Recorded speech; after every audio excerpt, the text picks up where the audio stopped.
Marina Litvinenko, appreciating your time as ever. Thanks very much indeed. Your thoughts about what's happened to Roman Abramovich? Very good afternoon. I don't know, I'm very surprised why it's every time Roman Abramovich became like a newsmaker. Like months ago, we all talking about his assets and would be Chelsea sold or would be he able to collect money. Now we're all talking about was he poisoned or not. For me, it's always like some kind of distractions. Every time when we need to talk about something serious, we have to talk about Abramovich. And this makes me feel a little bit skeptical for what happened to him, because if it happened 3rd of March, and now we know about this almost in 3 weeks, even we don't have any evidence if he was poisoned and he received these all symptoms immediately, why it was not taking as a picture on a phone. We had it something from Bellingcat, or even it's not looking as a serious poison. And what you exactly said, it might be pretending to make him feel suffered and not to push him for sanctions or maybe make him feel easy. It's one way we might explain all this situation.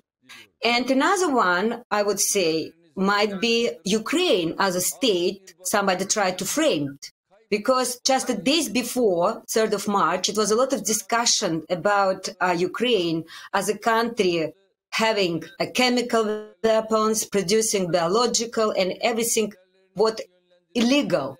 And now when Abramovich was in Ukraine, he was actually poisoned. Who might be responsible? Ukraine.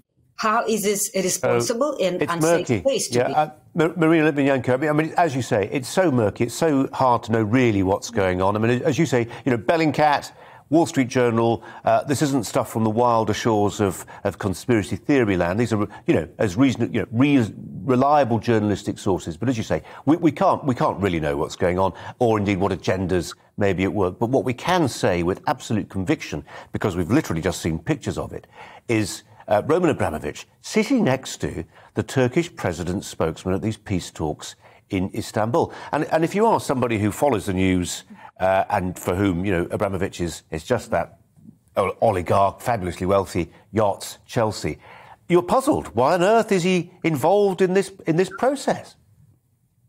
Yes, and I'm still quite uncertain who he is really represented. Even it was asked and saying he represents Zelensky. Is it true? Or what he allowed to be in the side of Vladimir Putin?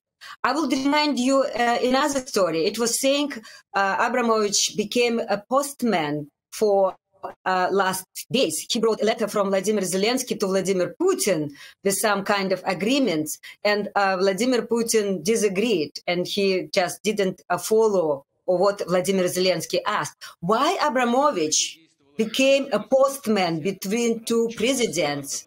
This is another question, and I'm really surprised why people try to allow to businessman who actually has a lot of questions to his business. Yeah, became this a peacemaker and postman.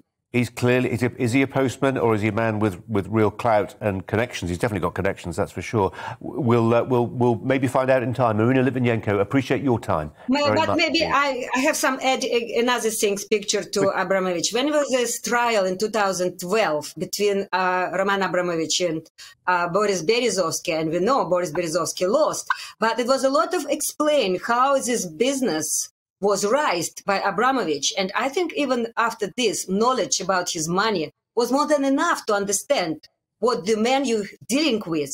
And now it takes another years to realize and put him under sanctions.